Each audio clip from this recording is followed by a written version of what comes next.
Hello once, welcome back to my YouTube channel Mathematics वाला and I am your mathematics and science mentor Himesh Jha. तो बच्चों, जैसा कि आपने रियल नंबर का पहला लेक्चर आपने देख चुके होंगे मेरे हिसाब से, जिसमें मैंने आपको नंबर सिस्टम के बारे में बहुत ही अच्छे से एक जानकारी दी थी। तकरीबन वो 15-20 मिनट का वीडियो था। और हाँ बच्चों, मैं उस वीडियो के बारे में एक बात आपको बतलाना भूल गया था। मैं बतला रहा हूँ यार कि देखो, वो वीडियो जो था तो मैंने वहाँ पे क्या किया था कि मैंने हिंदी मीडियम वाले बच्चों के लिए एक अलग वीडियो बनाई थी और इंग्लिश मीडियम वाले बच्चों के लिए एक अलग वीडियो बनाई थी। लेकिन अब के बाद से मैं क्या कर रहा हूँ कि ऐसा मैं नहीं करने वाला हूँ। मैं दरअसल हिंदी और इंग्लिश दोनों मीडियम वाले बच्चों के लिए एक ही वीडियो बनाऊंगा। वह दरअसल उसका फ्रेम ये होगा बच्चों कि अगर मैं यहाँ पे कोई देखो लैंग्वेज प्रॉब्लम वहीं पे होगी हमको जहाँ पे मतलब कि थ्योरी सेक्शन है। तो थ्योरी सेक्शन में क्या करूंगा मैं, या यदि मैं आपको इंग्लिश में उधर डिफिनेशन बोर्ड पे दे रहा हूँ तो हिंदी में आपको बोल के लिखवा दूंगा। जो हिंदी मीडियम वाले बच्चे होंगे वो वहाँ से नोट कर लेंगे और जो इंग्लिश मीडियम वाले होंगे वहाँ से अपना कॉपी कर लेंगे। ओके जी, आपको प्रॉब्लम होगा नहीं वैसे वहाँ से। चलो तो, और मैं समझता हूँ कि आपने पहला वीडियो देख चुके होंगे आप रियल नंबर्स का, जिसमें मैंने नंबर सिस्टम के बारे में समझाया था आपको। चलो यार, तो आप अगर नहीं देखे होंगे तो मेरे चैनल पर जाना, मैथमेटिक्स वाला चैनल का नाम है। उसके रियल नंबर के प्लेलिस्ट में आपको मिल जाएगा वो वीडियो। लेक्चर 1 करके होगा, आप उसे सर्च कर लेना यूट्यूब पे, या फिर आप जो है सो स्क्रॉल करना यूट्यूब में, आपको मिल जाएगा। चलो तो हम शुरू करते हैं दूसरा लेक्चर, जो जहाँ से कि आपका 10th का बेसिकली सिलेबस अब शुरू होने वाला है। और मैं आपको यहाँ से आज आपको क्या क्या कवर करूंगा मैं वो पहले आपको बता दे रहा हूँ।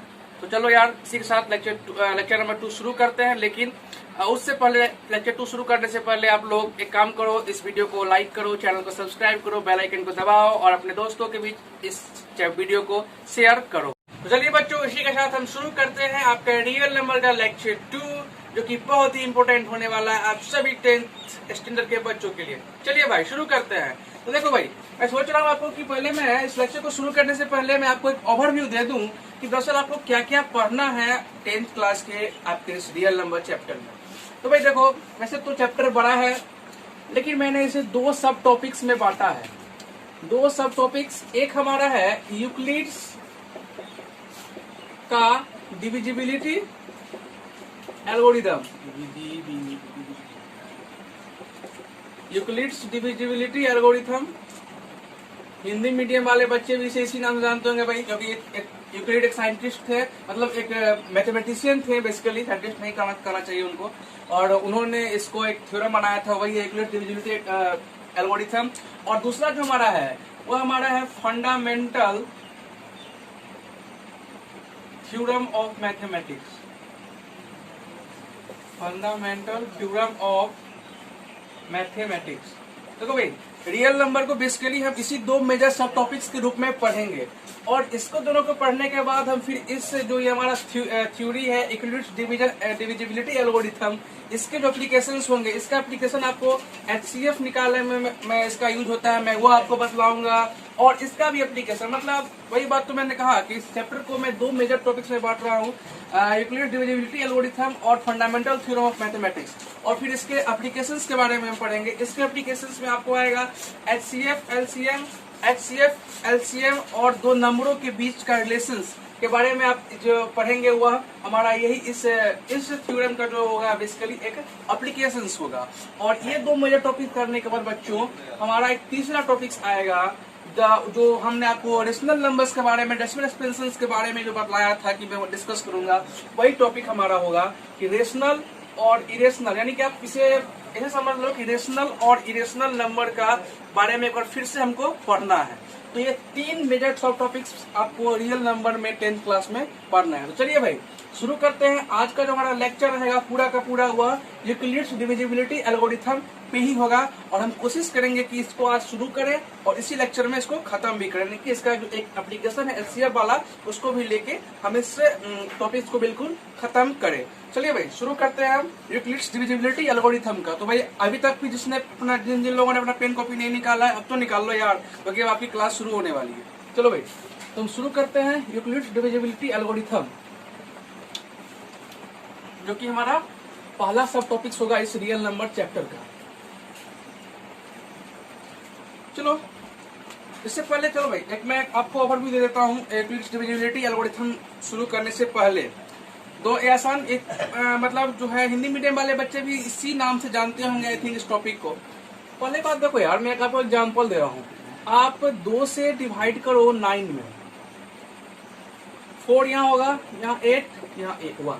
अब ये बतलाओ इसको आप क्या कहते हो? इसको इंग्लिश में हम क्या कहते हैं बोलो? डिवीजन। हिंदी मीडियम वाले बच्चे इसे भाजक कहते होंगे। ये है हमारा डिवाइडेंड। हिंदी मीडियम वाले बच्चे इसको भाज्य के नाम से जानते होंगे। ये हमारा है क्वोशिएंट, जिसे हम भागफल के नाम से जानते हैं बच्चों, हिंदी मीडियम वाले बच्चों आपके लिए। और ये हमारा है रिमाइंडर, जिसे हिंदी मीडियम वाले बच्चे शेषफल के नाम से जानते हैं। तो यार इसमें कुछ समझने में प्रॉब्लम है किसी को? मैं समझता हूँ आप लोग ये बेसिक लेवल में 3, 4, 5 इसको पढ़ चुके होंगे। वहां पे आपने एक तरह से एक फॉर्मूला भी पढ़ा होगा कि आपका फॉर्मूला क्या होता है बच्चों, ये आप नोट कर लो बॉक्स में। भाज्य बराबर भाजक गुने भागफल प्लस शेष। मैं समझता हूँ कि ये फॉर्मूला आपने बहुत ही जूनियर क्लास में पढ़ा होगा। और बेसिकली मैं आपको बतला दूं तो यूक्लिड्स का जो डिविजिबिलिटी एल्गोरिथम है कुछ नहीं है, बस यही फॉर्मूला है। इसका हम रूप वहाँ पे चेंज करेंगे। हालांकि इसे आप नहीं लिखे यूक्लिड्स डिविजिबिलिटी थ्योरम के रूप में, आप इसे फॉर्मूला के रूप में से नोट कर लें। 3 स्टार आप लगा सकते हैं इसमें, क्योंकि इंपोर्टेंट फॉर्मूला है आपका। और बेसिकली यूक्लिड्स डिविजिबिलिटी एल्गोरिथम है यही चीज, और कुछ नहीं है। नहीं, हाँ, इसके एप्लीकेशंस के बारे में हम जानेंगे कि क्या है। चलिए भाई इसको हम नोट कर लो। मैं समझता हूँ इसको तो प्रॉब्लम नहीं होगा ना आपको। तो भाई देखो इसे इंग्लिश में आप क्या जानोगे? भाज्य को वही अनुचित, अब इसका नाम लिखना है, आप तो खुद भी लिख सकते हो यार। चलो फिर मैं लिख रहा हूँ। डिवाइडेड बराबर भाजक को क्या बोलते हैं? डिवीजर, इनटू भागफल को क्वोशिएंट। अब देखो यार स्पेलिंग हो सकता है कुछ उल्टा पुल्टा हो जाए, उसके लिए तुम आप पढ़ो। मेरे को मैं मैथ पढ़ाने के लिए आपको अंग्रेजी नहीं पढ़ा रहा हूँ यार। आप टेक्स्ट बुक भी देख लेना, वहाँ पे जो कुछ आपको लगे। हो सकता है स्पेलिंग 1-2 ये हो सकता है। बेसिकली आप समझो यार, फॉर्मूला समझो ना। मेरा काम मैथ पढ़ाना है आपको, मैं इंग्लिश पढ़ाना आपको नहीं आया हूँ, ठीक है जी। देखो इसको डिवाइडेंड बराबर division into quotient into remainder. Note कर लो इसको। नोट कर लिया? वीडियो को पॉज करो, स्क्रीनशॉट ले लो। इसको स्क्रीनशॉट लेना है, इसको लिखना है, लिख लो। चलो भाई हम मिटा रहे हैं इसको। तो चलिए भाई आप एक जब ये फॉर्मूला समझ लिए हैं, जब आप बेसिकली यूक्लिड का जो थ्योरम है वो जान ही चुके हैं, तो आपको क्या करना। लेकिन चलो भाई मैं कुछ जानकारी जो एडिशनल टॉक्स हैं उसको मैं ले लेता हूँ यहाँ पे। हेडिंग बनाओ आप, यूक्लिड्स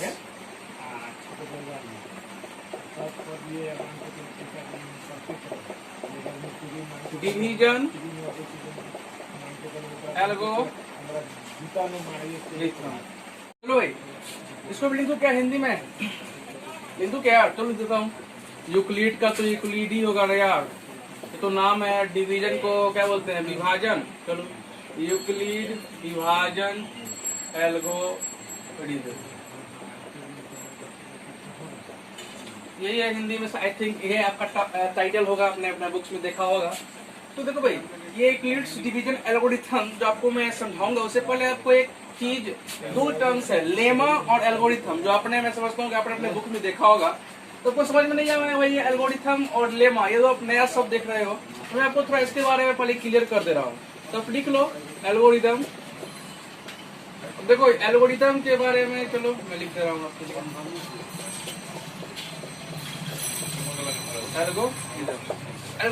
एल्गोरिथम क्या होता है बच्चों? एल्गोरिथम दरअसल होता है क्या है कि the process of finding of any solution. मैं लिख दे रहा हूँ, देखो यहाँ पे the process of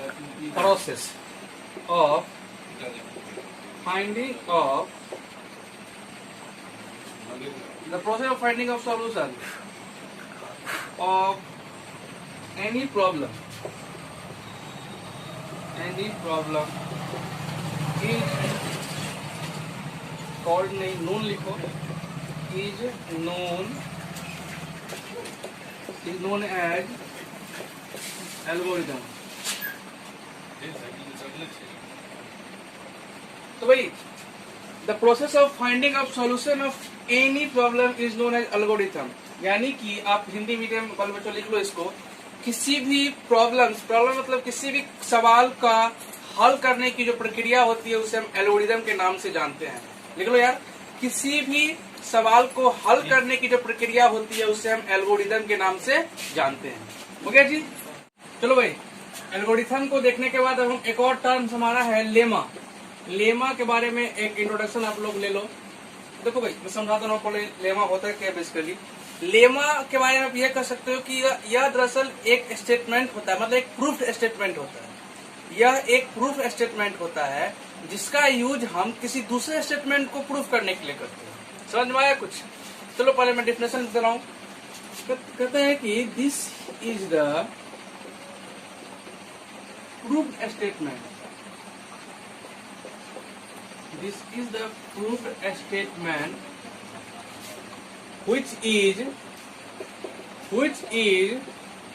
used to prove other statement। लिख लो इसे आप हिंदी मीडियम वाले बच्चे कि यह एक सिद्ध कथन होता है जिसका उपयोग किसी दूसरे कथन को सिद्ध करने के लिए किया जाता है। तो भाई जैसे अब मैं समझा रहा हूँ कि लेमा होता है क्या। बेसिकली आपने मैथ्स के क्वेश्चन में देखा होगा या इस चैप्टर में भी आप देखिएगा कि आपको प्रूफ करने के लिए दिया जाएगा कि आप प्रूफ करो कि √5 एक अपरिमेय संख्या है। प्रूफ करने के लिए दिया जाएगा कि proof that √5 is an irrational number. तो उसको हम कैसे प्रूफ करते हैं? उसको हम प्रूफ करने के लिए कुछ पहले मानते हैं, मतलब कुछ सपोज करते हैं। Let's suppose that something is, तो this is the lemma that वहाँ पे भी हमको प्रूफ करने के लिए किसी स्टेटमेंट को मतलब किसी प्रूव्ड स्टेटमेंट का सहायता लेना पड़ा। जिस प्रूव्ड स्टेटमेंट का सहायता लेके हम किसी चीज को प्रूव करते हैं, बेसिकली वह स्टेटमेंट क्या कहलाता है? हमारा लेमा कहलाता है। देखो यार, इससे कोई क्वेश्चन बनेगा नहीं आपको, बस मैं समझाने के लिए आपको बतला रहा हूँ। समझ में नहीं भी उतना आया होगा तो कोई बात नहीं है, आगे बढ़ो। अब जो मैं बतला रहा हूँ उसे समझो। अब देखो भाई, अब जो ये यूक्लिड्स डिविजिबिलिटी एल्गोरिथम है वो फॉर्मूला जो आपको याद रखना है वही फॉर्मूला है भाज्य बराबर भाजक इंटू भागफल प्लस शेषफल। दैट इज, यहाँ पे देखो, यहाँ पे a बराबर सपोज करो, चलो मैं इसको डिफरेंट वे से आपको समझाता हूँ। सपोज करिए कि कोई b एक संख्या है, b आपका कोई एक नंबर है, मान लो कोई एक नंबर है जो कोई b है, और इसको आपने क्या किया, आपको a से इसको भाग किया।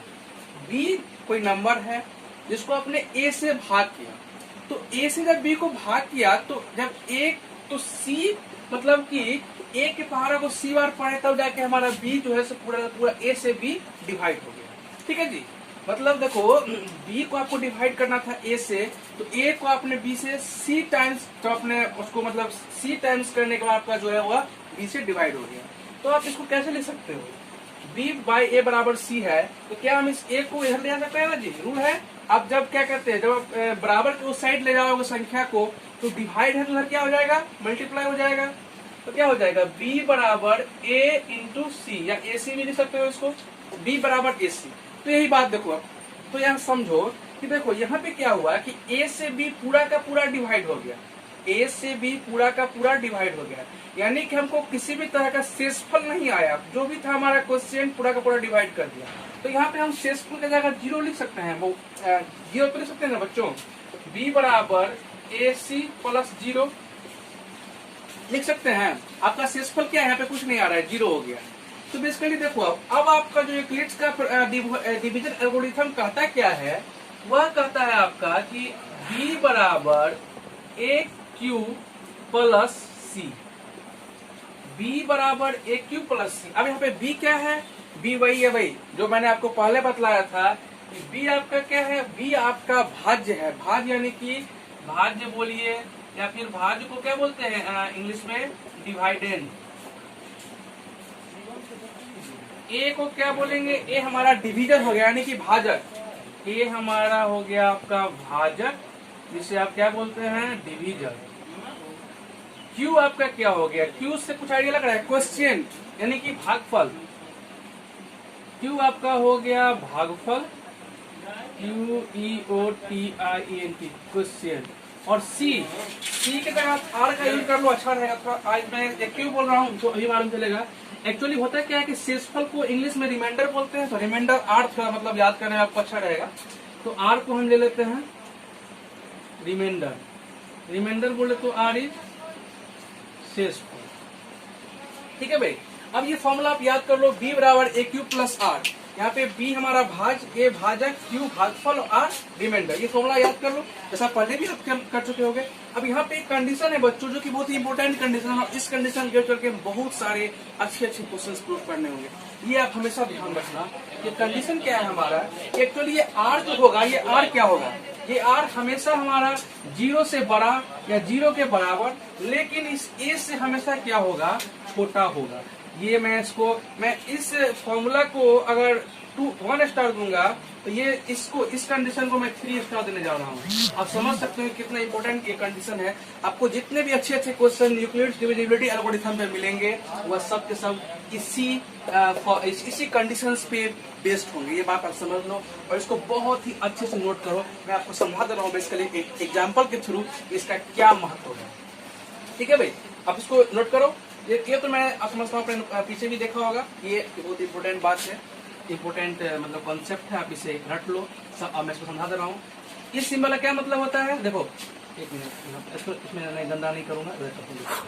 इसका क्या मतलब होता है, ग्रेटर देन बड़ा, और जब इसमें आप इधर ये लगा दीजिएगा तो इसका मतलब होता है ग्रेटर देन इक्वल टू। मतलब या तो इससे, मतलब यहाँ पे मान लो कोई संख्या लिखा है 2 और यहाँ पे कोई लिखा है x और यहाँ कोई लिखा है 1, तो इसका मतलब हो गया कि y हमारा जो है वह या तो x से बड़ा होगा या x के बराबर होगा। यानी कि y हमारा क्या होगा बच्चों, x से या तो बड़ा होगा या x के बराबर होगा। तो इस सिंबल का ये मतलब होता है, ये होता है ग्रेटर देन इक्वल टू, और ये हमारा क्या है, ये वही है ग्रेटर देन। इधर जो संख्या है वह इससे बड़ा होगा और इधर संख्या है वह इससे छोटा होगा। समझ गए बात को, इसे आप नोट कर लो। जिनको पॉज करो वीडियो को, अगर आपको नोट करना है नोट करो, अगर स्क्रीनशॉट लेना है तो आप स्क्रीनशॉट भी ले सकते हो।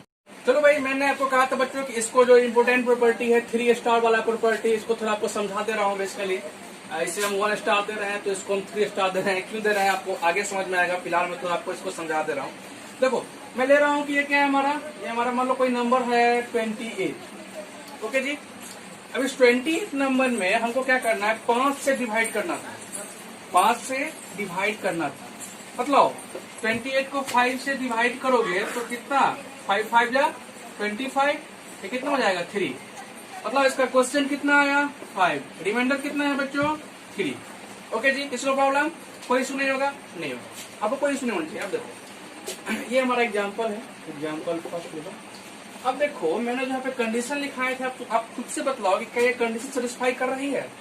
इसके लिए देखिए रिमाइंडर क्या है आपका, रिमाइंडर कितना है r बराबर, कंपेरिजन करिए ऊपर के इक्वेशन से, r बराबर कितना है आपका 3 है, कोई प्रॉब्लम।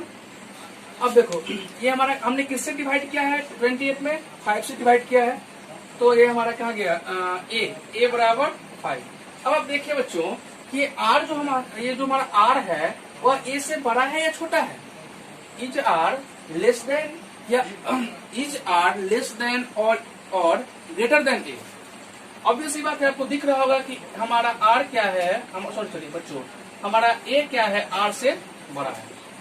दिख रहा है आपको ये चीज, हमारा a कितना है 5 है, r कितना है 3 है, 5 बड़ा के 3, ऑब्वियसली बात है 5 बड़ा बच्चों। तो देखो यार क्या हो, वही बात, देखो ये कंडीशन सेटिस्फाई हो रही है। यानी कि जिस भी संख्या से हम डिवाइड करेंगे किसी भी नंबर में, तो अगर उसका कुछ शेषफल बचेगा तो वह शेषफल हमेशा हमेशा उसके जो भाजक होंगे, डिविजन होंगे, उससे क्या होगा, छोटा ही होगा। और देखो 0 से बड़ा है या नहीं है ना, 0 से बड़ा दिख रहा होगा आपको, समझ में आ गई ये चीज। चलो मैं एक और एग्जाम्पल आपके साथ कर ले रहा हूँ। ले लो फिर एग्जाम्पल आप ले लो 24 को आपको क्या करना है, 24 में आपको 24 का मैं कर रहा हूँ भाई, 24 को मैं 24 का कितना से कहूँ बताओ, 7 से कर रहा हूँ, जिससे कुछ रिमाइंडर बच जाए। 7 से बतलाओ 7। अब 7 से 24 को आप डिवाइड करो तो कितना होगा, 7 3 जा 21, 3 हमारा रिमाइंडर, 3 हमारा क्वेश्चन। कंफ्यूज नहीं होना है बच्चों, ये हमारा क्वेश्चन था, ये हमारा क्या है, रिमाइंडर है। मतलब 7 × 3 + 3। फिर देखो यहाँ पे r कितना आया हमारा 3, और ये कितना है हमारा, कहाँ गया भाई, क्या बोलते उसको, a कितना है, कितना से भाग किया हमने, 7 से किया ना, तो a हमारा 7। पेड आउट नहीं बच्चा पार्टी। अब देखो ये हमारा r जो है सो फिर बतलाओ क्या इससे बड़ा है या छोटा है। ऑब्वियसली आपको दिख रहा होगा 3 क्या होता है 7 से, छोटा ही तो होता है भाई। फिर वही बात क्या हमारा a is greater than r, समझ में आ गया। और देखो r हमारा 0 से तो 3 है, 0 से तो बड़ा है, आपको दिख रहा होगा ये चीज, समझ में आ गया। ये फैक्टर 3 स्टार प्रॉपर्टी है। इसका मैं आगे मैं जब भी आपको बहुत ही महत्वपूर्ण क्वेश्चन बताऊंगा इसका यूटिलिटी डिविजिबिलिटी एल्गोरिथम पे, तो निश्चित तौर पे आपको ये चीज वहाँ पे जरूरत पड़ेगा, तो आप इसको यहाँ पे समझ लो। अगर आपको नहीं भी समझ आया होगा ये चीज, तो आप क्या करो, आपके पास फैसिलिटी अवेलेबल है यूट्यूब का, आप वीडियो को फिर से देखना और पीछे जाके देखो, और आपको मैं गारंटी दे रहा हूँ आपको समझ में आ जाएगा। वैसे इतना कुछ टफ था नहीं ये चीज। नोट करो, आपको जिनको पॉज करना है वीडियो को पॉज करिए या फिर स्क्रीनशॉट लेना है स्क्रीनशॉट ले लो और अपना जो है सो नोट्स। तो बच्चों मैंने आपको यूक्लिड डिविजिबिलिटी एल्गोरिथम को बेसिकली कवर कर लिया है। अब इसका जो एप्लीकेशन है आपको मैं उसको नेक्स्ट वीडियो में लेके आऊंगा। फिलहाल मैं आपको इस टॉपिक पे कुछ क्वेश्चंस दे रहा हूँ, जो मैं खुद आपके साथ 1-2 क्वेश्चन करूंगा और कुछ होमवर्क भी दूंगा, जिसका आंसर आपको कमेंट में करना होगा यार, ईमानदारी से करना है। अभी जाके किसी से चोरी उड़ी मत कर लेना, जो पढ़ाए है दिमाग लगाना उसी से हो भी जाएगा, आई डेफिनेटली गारंटेड यू। तो देखो क्वेश्चन है हेडिंग है find the value of following, Hindi medium वाले बच्चे निम्नलिखित का मान ज्ञात करें। पहला क्वेश्चन क्या है जो मैंने छांट के लाया आप लोगों के लिए अच्छे बुक से, ये लो नोट करो। दिया गया है आपका ये हमारा b बराबर क्या है 32, a बराबर है 5, q बराबर है 6, तो r का मान ज्ञात करना है। ये वाट का साइन होता है बच्चों, ये आपको r का मान ज्ञात करना है। दूसरा क्वेश्चन क्या है, a बराबर है 18, b का मान यहाँ पे निकालना है, तो क्या दिया होगा q दिया है 4 और ये हमारा r है 2। ओके जी। तीसरा देखो, तीसरा क्वेश्चन क्या है, इसमें आपको a का मान निकालना है। b बराबर है 12, नहीं हाँ b है बराबर 12, q बराबर 2, r बराबर 3। और हम आपको चौथा क्वेश्चन जो दे रहे हैं उसमें a बराबर हमारा है 81, b बराबर है 7, q का मान निकालना है, इसमें r बराबर 4। चलो यार मैं इसमें आपके साथ एक क्वेश्चन कर दे रहा हूँ, 3 आपका होमवर्क है। ये नीचे से 3 जो है ये HW है, आप इसे नोट कर लो। मैं पहला क्वेश्चन का सोल्यूशन आपको कर दे रहा हूँ यहाँ पे। देखो यार पहला क्वेश्चन कैसे सॉल्व करेंगे, यहाँ पे हम सोल्यूशन है पहला क्वेश्चन। ट्राई करो क्या, ट्राई करो, 2 मिनट टाइम दे रहे हैं हम, ट्राई करो ईमानदारी से ट्राई करो यार, 2 मिनट टाइम आपके पास, कर लोगे यार। फार्मूला बेस्ड क्वेश्चन से कोई ज्यादा इशू नहीं है। ये 3 होमवर्क है आपका, बेसिकली करना ये वाला क्वेश्चन अभी आपको है। चलो यार मैं आपको करके दिखा रहा हूँ। मैंने फॉर्मूला में क्या बतलाया था, b बराबर aq प्लस r, ये ना फॉर्मूला बतलाया था मैंने आपको। ओके जी। देखो b का मान कितना है यहाँ पे 32 डाल दो, a कितना है 5, q कितना है 6, r का मान निकालना है। अब भी आंसर दिखा, कितना होगा आंसर भाई बोलो, 32 इधर 5 6 30 प्लस r। अब क्या करेंगे, इधर लेके आएंगे इसको, क्या हो जाएगा 32 माइनस 30, r बराबर 2, हो जाएगा। आसान सा क्वेश्चन था बच्चों। इस तरह से आपको देखो यहाँ पे इसमें क्या a दिया है, b का मान निकालना है, q और r दिया, मतलब 4 वो वेरिएबल है ना, 4 वो अननोन वाला फॉर्मूला है ना जी, उसमें आपको 3 का मान दिया हुआ है तो a का मान निकालना है। कभी b का मान नहीं देगा, कभी q का मान नहीं देगा, कभी r का मान नहीं देगा, बस 3 को देगा, इसको निकाल लेंगे आप आसानी से। तो प्रॉब्लम नहीं होनी चाहिए। चलो भाई नोट कर लिया आपने, स्क्रीनशॉट ले लो इसको स्क्रीनशॉट लेना है या फिर पॉज करके आप नोट कर लो इसको। एक क्वेश्चन का सोल्यूशन यहाँ पे है, 3 आपका होमवर्क कर लोगे, इसका आंसर आपको कमेंट में करना होगा यार। चलो भाई मिटा रहा हूँ, दूसरा क्वेश्चन की तरफ जा रहा हूँ मैं होमवर्क का, और आप दूसरा क्वेश्चन नोट करो मेरे साथ। दूसरा क्वेश्चन आपका जो होगा बेसिकली देखो, दूसरा क्वेश्चन क्या है, मैं क्वेश्चन लेकर आया वहां से, हिंदी मीडियम वाले बच्चे पहले नोट कर लो, मैं इंग्लिश वाले को दिखवा दे रहा हूँ। 300 को किस संख्या से भाग दे ताकि भागफल 21 एवं शेष 6 हो। देख लो यार इसको, और इंग्लिश मीडियम वाले बच्चे नोट करो। By which number we divide 300, by which number we divide 300 that we get 21 as a quotient and 6 as remainder.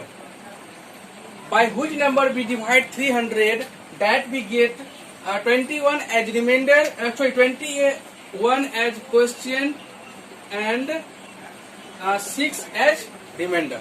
Any problem? कोई प्रॉब्लम नहीं होनी चाहिए बच्चे आपको। और इस क्वेश्चन का भी आंसर आपको कमेंट पे करना होगा। अगर इस क्वेश्चन का आंसर भी आपको कमेंट पे देना है, नहीं होगा तो मैं कल सॉल्व कर दूंगा इस क्वेश्चन को वैसे बेसिकली के साथ, लेकिन आप कर लेना, बहुत आसान क्वेश्चन है। बेसिकली यही था हमारा यूक्लिड डिविजिबिलिटी एल्गोरिथम। इस पे कि मैंने कुछ बेसिक से क्वेश्चन कर दिए। अब आप जा सकते हैं अपने डिफरेंस बुक को देखना, वहां पे भी आपको एक्सरसाइज करना, जो प्रॉब्लम्स लगे सो करना। निश्चित तौर पे इस पे जो हो जाए, जो क्वेश्चन होगा कुछ कम ही क्वेश्चन मिलेगा आपको इस पे। बेसिकली जो मैंने वो पढ़ाया है वह क्वेश्चन आपको हो जाएंगे। चलिए बच्चों, इसी के साथ इस वीडियो को यहीं पे करते हैं समाप्त, और नेक्स्ट वीडियो में आपको लेके आएंगे application of Euclid's divisibility theorem. तब तक के लिए पढ़ाई करते रहें। All the best.